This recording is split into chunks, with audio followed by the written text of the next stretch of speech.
everyone. Welcome back to the class of Indian Writing in English. Today we are going to continue the first article, Speech at Mahad by B.R. Ambedkar from Module 2. Let's begin with the first paragraph in page number 49. In caste system, the ranks are fixed by the rule. It is assigned boundaries. It must not transgress. It must not go beyond the limit. There is a common belief that the Hindu religion prohibits against intermarriage, interdining, and interdrinking. These social intercourses are bounds set to degrees of association with one another. But this is an incomplete idea. These prohibitions are indeed limits to degrees of association, but they have been set to show people of unequal rank what the rank of each is. So these bounds are symbols of inequality. The crown on man's head shows he is a king. The bow in his hands shows him to be a Kshatriya. They apply these prohibitions to maintain the highest and the lowest in rank. They take these great efforts to continue the prohibitions. They can't expect to break down the inequality. They try to maintain the inequality. The caste Hindus of Mahad prevents the untouchables from drinking the water of the Chavadar lake. They don't think that they will pollute the water or it will evaporate and disappear. Their reason for preventing the untouchables from drinking is that they do not wish to accept the untouchables. They treat them as inferior. They can't accept them as equal to their sacred tradition. By these explanations, Ambedkar assures that the audience will understand the importance of the struggle which they have begun. He also reminds them the Satyagraha committee has invited them to Mahad just to drink the water of Chavadar lake of Mahad. He tells them that by drinking the water from the Chavadar lake, they won't become immortal. They survived well enough without drinking it. So he again reminds them they are not going to the Chavadar lake just to drink the water. They are going to declare that they too are human beings. He informs them that this meeting has been called to set up the norm of equality. He was sure no one will doubt about their risky journey. He feels that no parallel to it in the history of India. He finds out another meeting in the past to equal this. It's the history of France on the continent of Europe. 138 years ago, on 24 January 1789, King Louis XVI had assembled by royal command an assembly of deputies to represent the people of the kingdom. This French National Assembly has been much vilified or defamed by historians. The assembly sent the king and the queen of France to the guillotine. Guillotine means behead, persecuted or ill-treated and killed the aristocrats. According to Ambedkar, historians of this school have not understood the gist of the achievement of the French National Assembly. That achievement served the welfare not only of France but of the entire continent. If European nations enjoy peace and prosperity today, it is for one reason. The revolutionary French National Assembly, convened in 1789, set new principles for the organization of society before the disorganized and decadent French nation of its time. And the same principles have been accepted and followed by Europe. We are moving to the next paragraph. In this paragraph, he speaks about the differences and similarities between Hindu society and French social system. Hindu society is based on the system of castes. We can see the similar system of classes existed in the France of 1789. The difference was that it was a society of three castes. Like the Hindu society, the French had a class of Brahmins and another of Kshatriyas. But instead of three different castes of Vaishya, Shudra and Adishudra, there was one class that included these. This is a minor difference. The important thing is that the caste or class system was similar. The similarity to be noted is not only in the differentiation between classes. The inequality of the caste system was also to be found in the French social system. The nature of the inequality in the French society was different. It was based on economy. It was, however, equally intense. He says that a great similarity between the French National Assembly that met on 5th May 1789 at Versailles and their meeting. The similarity is not only in the circumstances in which the two meetings took place, but also in their ideals. We are moving to the next paragraph. In this paragraph, he speaks about how the French society organizes themselves. At the same time, he reminds it's the right time to reorganize the Hindu society. Before that, he explains the details of the French society, how they reorganized, which the French Assembly relied on the policy it adopted. The scope of the French Assembly was far wider than that of our present meeting. It had to carry out the threefold organization of the French political, social and religious systems. So he says, we must restrict ourselves to how social and religious reorganization can be brought about. Then we can see what the French Assembly did in the matter of the religious and social reorganization of their nation. The policy adopted by the French National Assembly in this area can be seen plainly by anyone from three important proclamations issued by that assembly. Doctor Ambedkar ഈ ഒരു സ്പീച്ചിലൂടെ ജനങ്ങളുമായിട്ട് പങ്കുവയ്ക്കുന്ന ആശയത്തിൽ ഏറ്റവും പ്രധാനപ്പെട്ടത് French society എങ്ങനെയാണ് reorganise ചെയ്യപ്പെട്ടത് എന്നുള്ളതാണ്. അതിൽ 3 കാര്യങ്ങളാണ് പ്രധാനമായിട്ട് പറയുന്നത്. The first was issued on 17th June 1789. This was a proclamation about the class systems in France. As said before, French society was divided into 3 classes.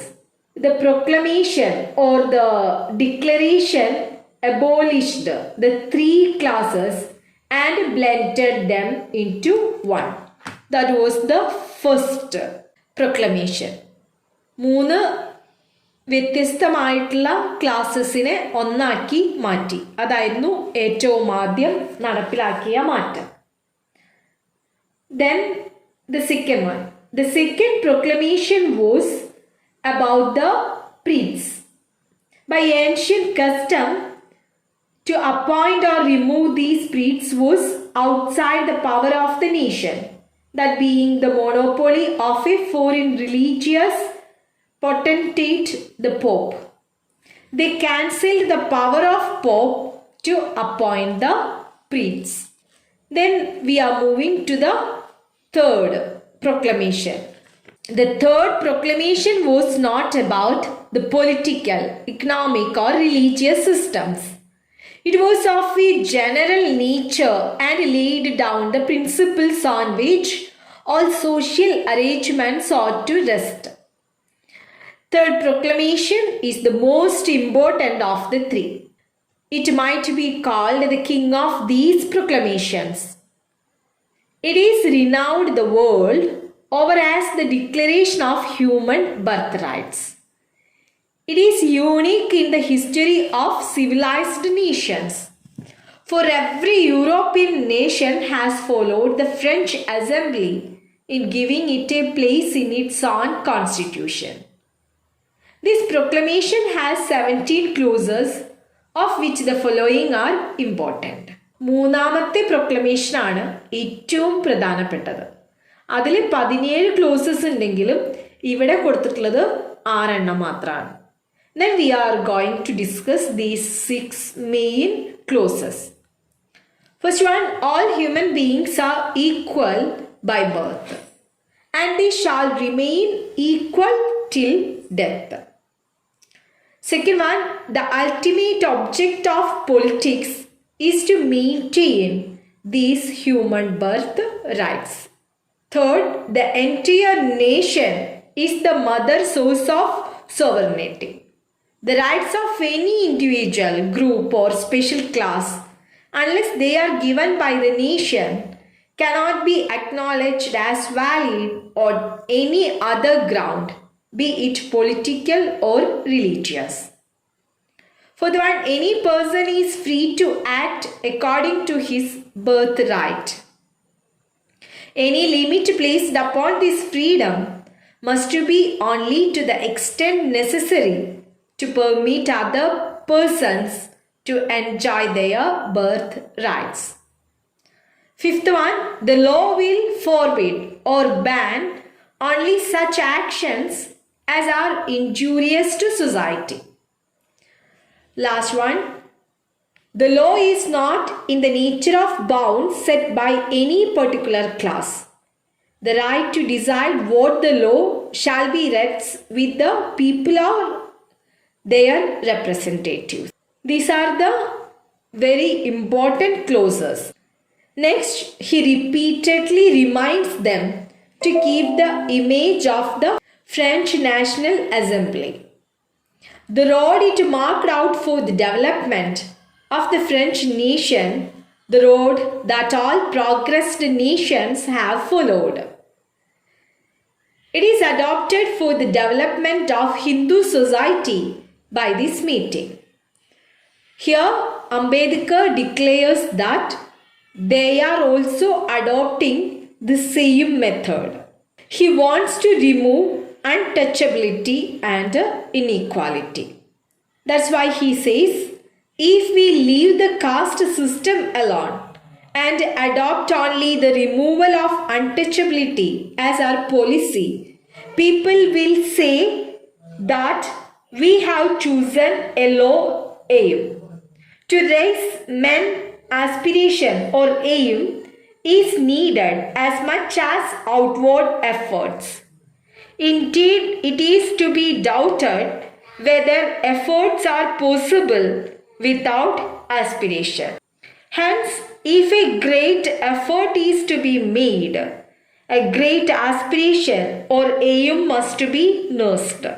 In adopting an aspiration, one need not be ashamed or deterred or disturbed by doubts about one's power to satisfy it. If untouchability alone is removed, we may change from Adishudras to Shudras. But can we say that this radically removes untouchability? He explained with many examples.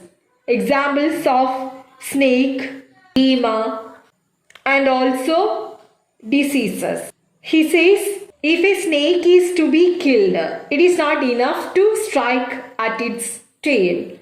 We should crush its own head. I told you he also quoted Bhima as an example. An attack must be based on the knowledge of the enemy's vital weakness. Duryodhana was killed because Bhima struck at his thigh with his mace. Mace in Malayalam, Gada. If the mace had hit Duryodhana's head, he would not have died because his thigh was his unsafe spot. While discussing the evil of untouchability in Hindu society as a prime marker of social inequality, Dr. Ambedkar alludes to the ancient European nation of Rome. In Rome, the patricians means noble persons, were considered upper class, and the plebeians, commoners, lower class. All power was in the hands of the patricians, and they used it to exploit the plebeians. To free themselves from this exploitation, the plebeians insisted that laws should be written down for ensuring justice and transparency. For the officers who enforced the laws were all patricians. Moreover, the chief officer, called the tribune, was also a patrician. Hence, there was partiality in the enforcement of the laws. The plebeians then demanded that there should be 2 tribunes, of whom one should be elected by the plebeians and the other by the patricians. When the system was introduced, the plebeians rejoiced. They became very happy. But it was short-lived. The Romans had a tradition that nothing could be done without the favorable verdict of the oracle at Delphi. Accordingly, the election of tribune had to be approved by the oracle. The priest who put the question to the oracle was required by sacred religious custom to be one born of parents married in the mode of the Romans called conferatio. And this mode of marriage prevailed only among the patricians. Hence, the priest of Delphi was always a patrician. Thus, inequality existed in society. So, he also shares the history of Rome with the audience. Then he says, we must break down the prohibition against intermarriage. The prohibitions on social intercourse and interdrinking go the roots of untouchability are not removed. Untouchability as it appears outside the home. If we want to remove untouchability in the home as well as outside, we must break down the prohibition against intermarriage. Nothing else will serve. From the another point of view, we see that breaking down the bar against intermarriage is the way to establish real equality. The interdictions on interdining, interdrinking, and social intercourse have all sprung from the one interdiction against intermarriage. Remove the last, and no special efforts are needed to remove the rest. They will disappear of their own accord. The removal of untouchability consists in breaking down the rules on intermarriage, and doing so will establish real equality. Intermarriage system ഒഴിവാക്കുന്നതിലൂടെ തീർച്ചയായും untouchability അല്ലെങ്കിൽ തൊട്ടുകൂടായ്മ ഇല്ലാതാകുമെന്നാണ് അംബേദ്കർ ജനങ്ങളെ ഓർമ്മിപ്പിക്കുന്നത്. While the caste system lasts, the Brahmin caste has its supremacy. The Brahmins have exercised their sovereignty over all other castes for centuries. It is not likely that they will be willing to give it up and treat the rest as equals. The Brahmins do not have the patriotism of the samurais of Japan. It is useless to hope that they will sacrifice their privileges as the samurai class did for the sake of national unity based on a new equality. A privileged class at the cost of a little self-sacrifice can show some generosity. A class without any privileges has ideals and aspirations or aims, for at least as a matter of self-interest, it wishes to bring about a social reform. It does not develop the attachment to principles that develops in the class below. If we are to avoid its help, we should fall into the difficulties that the farmer faced, who depended on his neighbor's help for his harvesting, as in the story of the mother lark and her chicks found in many textbooks. മറ്റുള്ളവരുടെ സഹായത്തിനായി കാത്തു നിൽക്കാതെ സ്വന്തം ആവശ്യങ്ങൾ നേടിയെടുക്കാനുള്ള തൻ്റെ ഇടം self respect സ്വയം കാണിക്കണമെന്നാണ് അദ്ദേഹം ജനങ്ങളെ ഓർമ്മിപ്പിക്കുന്നത്. The task of removing untouchability and establishing equality that we have undertaken, we must carry out ourselves. Others will not do it. This is a struggle in order to raise ourselves. We know that at one time our people were recruited in large numbers into the troops. It was a kind of occupation socially assigned to us, and few of us needed to anxious about earning our bread.